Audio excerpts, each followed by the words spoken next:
Today on Parts Hold, we are going to talk about how do electric cars affect the parts department. We're also going to talk about Cliff and a little bit about his family tree and how sometimes I just happen to say the wrong things at all times. And that and a little bit more about IT prowess and much more coming up today on Parts Hold. We'll be right back.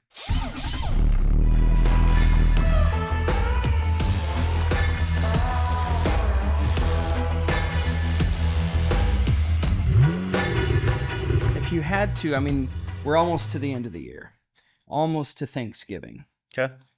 Thinking back on this year in relation to parts departments, what thing are you most thankful for the year? I think I would say a lot of the contacts that I've made that have been super fun to get involved with coaching, and to see the growth in several of them and what they've been able to accomplish in the last 11 months, and the growth that they've taken on, and the things that they've tried and that they're attempting to do.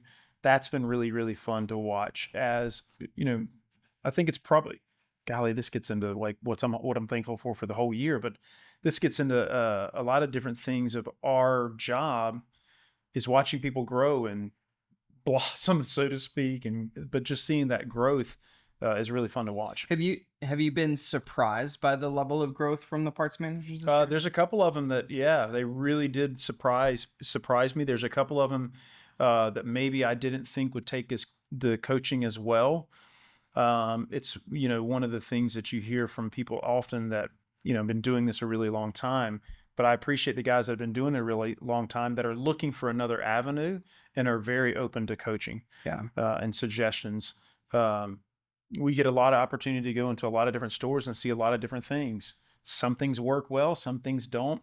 Some things don't work for everybody. Yeah. But the growth of a lot of the individuals is probably one of my favorite things. Is there any things you kind of think back on that other people would be really surprised by about parts managers? Like, what's the thing that you know about them that other people don't? Yeah, I think the voice that they have, their reasoning, and their creativity. Oh, okay. Do you have any, like, off the top? I'm totally putting you on the spot here. Yeah. Any off the top creativity examples? Yes, in their willingness to control obsolescence and how they can do that, and in their willingness to grow their department. So one of the things that kind of we talked about earlier was kind of, and this get into another topic for another time, but the parts department salespeople, are our counter people salespeople, are the parts manager salespeople.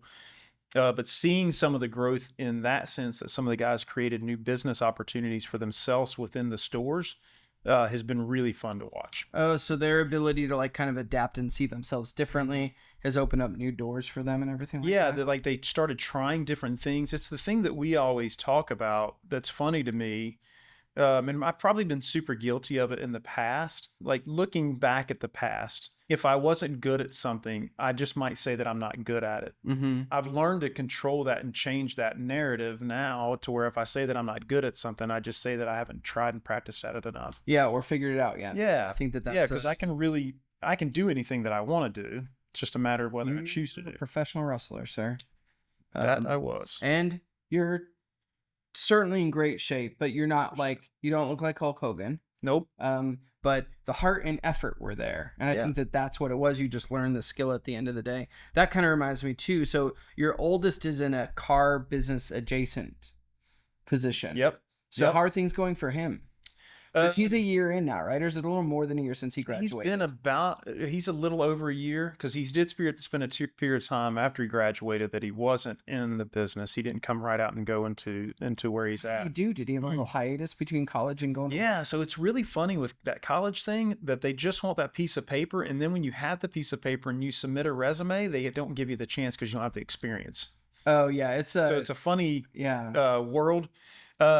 He was just running a stocker, a merchandiser for a Coke bottling company. Okay. Yeah. So now he's been in this position for a year. Yep. So like, what's that been like for him? And like, what kind of advice has he asked of you? Probably more on how to approach people is probably the main one he's done. Does he have your charisma? I think he's got a quieter charisma. I'm a little bit more loud and probably jump in the room and loud. Yeah. His is a little more quiet and reserved, but once he starts opening up, it's there. He's got a great presence about him. He carries himself very well, carries himself very tall. You think he gets that from football or something else? As far as the charisma portion Well, of it, like just the way he carries the himself. presence, I think, like there's a thing in football where you kind of want to make yourself as big as you can on the field. So I'll tell you a funny thing. I would almost pull my phone up and read the names off of, but I don't want to name drop a bunch of them. But I asked him earlier because we were teaching a lesson, and I'm building a story around a lesson, and so I was just asking him a question of how many NFL players had he worked out with in the past. I knew of 2. There were 7 on the list. Wow. How did he get into that situation? Well, Charlotte is a big hub for a lot of those guys. There's a Okay. couple of guys that were local to us that graduated or worked out with the same people. That network, I mean, you know this, like business becomes really, really small at the end of the day. It's And you start figuring unbelievable. out, people know people. And so the guys would just come in there and they would start working out together. Um, but back to his growth, his company got purchased out by another company. And so that growth has been really difficult for him to navigate. But what a person that took things on his own and made things happen. And he continues to do that now. Yeah. So it's pretty cool. Well, it would be a little awkward if you're bragging on someone else's kid, I think. So it makes a lot of sense that he's yours. Yeah. And he's got a little bit of a look to him that probably is reminiscent of his dad. Okay. So That's good. He looks like me a little bit. Of all 3 kids, is he the most like you?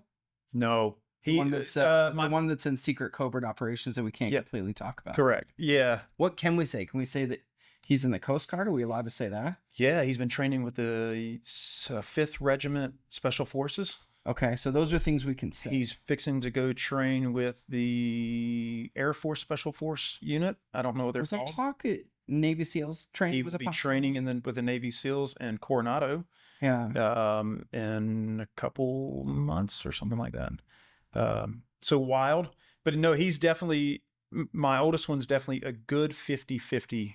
My wife and I, Okay. very much so, very probably really down the center of us. My middle one, all day long, me like 90-10. Oh, okay. And then my daughter's probably an 80-20 heavy. My wife, That makes sense. Yeah. That's good. yeah. My kid's like 95, me 5. Maybe 90-10 at the most. We got but 2 Christians in the world. yeah, there's 2. Can the world That kid handle is so very much like me. that? Like to the forgetfulness, the weird sense of humor. Isn't it wild as they grow up? And this will take us way out subject, but maybe it's a value. As they grow up, you find them doing stuff, and you're like, "Oh dear God, I was hoping that he wasn't going to." Yeah, I was hoping he wasn't going to do that. Hoping that he would miss that gene, so to speak. Well, let's pull this all together because I actually think that this conversation does have something to do with our topic today Okay. because what we're talking about is generational changes, right? So as we kind of go from one generation to the next generation to the next generation, there are subtle differences. Well, the generation that you and I grew up with in the automotive parts world, that generation is drastically different than what is and is coming, Mhm. right? And so the topic today is how do electric cars affect parts departments? Oh, And fantastic! I don't know that we've really thought too much about this, even in kind of like, preparing for this episode today. You and I hadn't really talked about this before. Mhm. So it was like a brand new kind of like, we've had conversations off camera about how electric cars are going to disrupt the industry and the way that they're direct to consumer and all of those things. But we never really thought about, well, what is it like in the parts department world, right? Yeah. So that's what we're going to talk about today. And whether you're at a traditional dealer or an electric dealer, I'm going to assume that some of the stuff is going to carry over, but the way that a Tesla parts department or Rivian parts departments run is probably going to be very different than the way that GM service departments run, where they've just got a couple of electrical vehicles. But I wanted to kind of get your take on what do you see as the differences, and how do we affect and stay ahead of it at the end of the day? Yeah, I think maybe we probably should start out just saying, one, is the electric thing going away? Like, are electric cars going to go away? I don't see that happening. In fact, I see it still. Maybe there's been a time where it's been put on pause in the past year with certain manufacturers, but they're still pushing the thing full steam ahead in most cases. Yeah. Now, so I don't think that goes away. The other question that I kind of wonder is, does it take the parts department out of the equation? I think that's a very fair question. And then let me also kind of just address the first thing is like, do I think electric cars are going away? I don't think so. I think that there are inherent advantages in some marketplaces and with some driving habits that electric cars are a pretty good idea. Yep.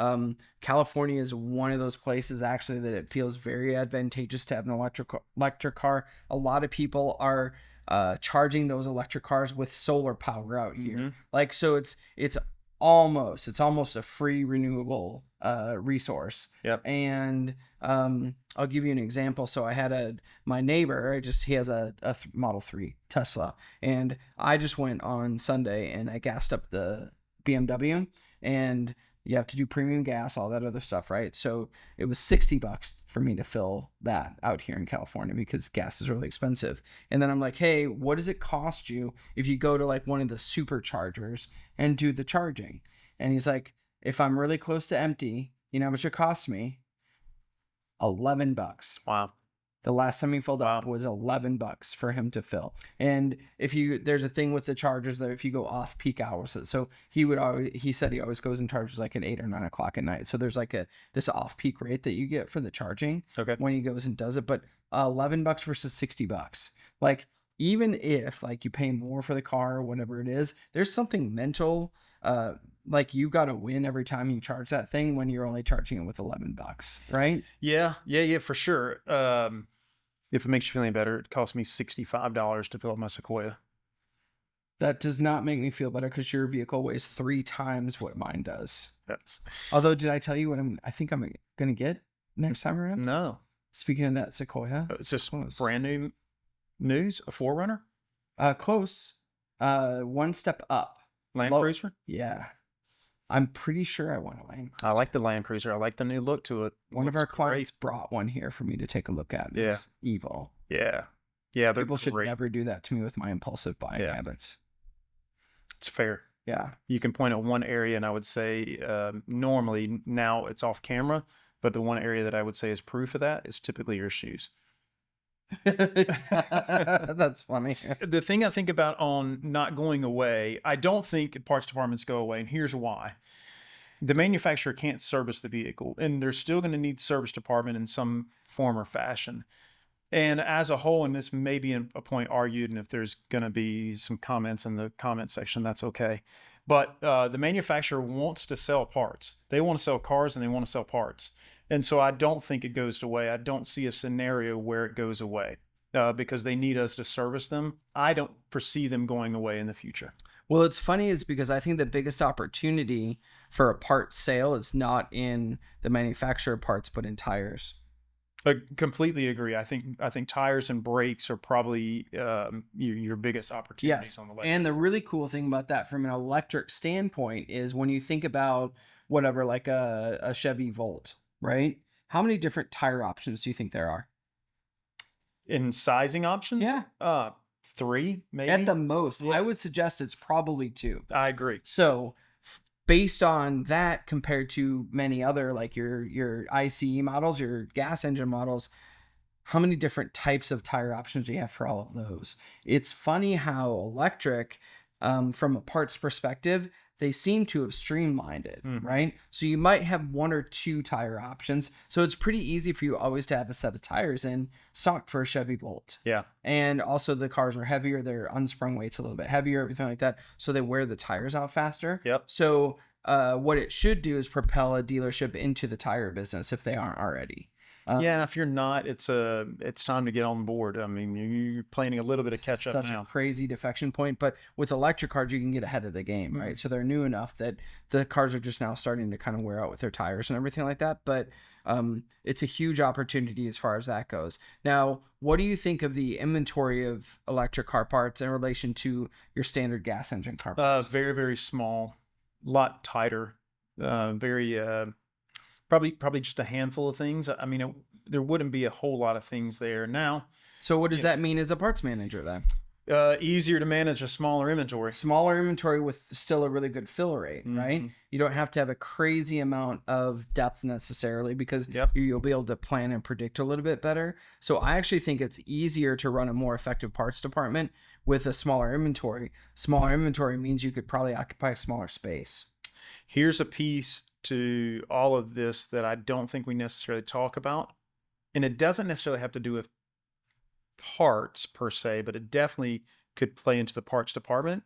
I think you're going to have some guys that are very technological, way more advanced than I could ever imagine. So earlier today, Hoagie and I were doing some stuff and preparing, and he was trying to help me load something onto a PowerPoint. Rocked my world. Like I couldn't figure it out. And he was like, "How old are you?" But it just didn't make sense to me the way we had to do it. But I taught him everything he knows. yeah, you are our IT guy. I am the IT guy. De facto. But somebody who's super good at technology, somebody who understands that. I think you're going to have to be able to understand that to be able to understand the equipment and the parts side of it as well. That didn't even go into the technician side of it. Yeah. Yeah. So I definitely think that it would allow a parts manager to be more effective. Yeah. Yeah. However, kind of the con of that, it could be almost so simple that you might not need a parts department. Like I think it kind of teeters on that edge where everything would just kind of be like a made to order thing from a distribution center. So we talked about months ago about the value of the parts manager and how to make yourself very valuable. And if you didn't listen to that episode, I'd recommend you go back and listen to that because there's pieces of this that tie straight along with that. Yeah.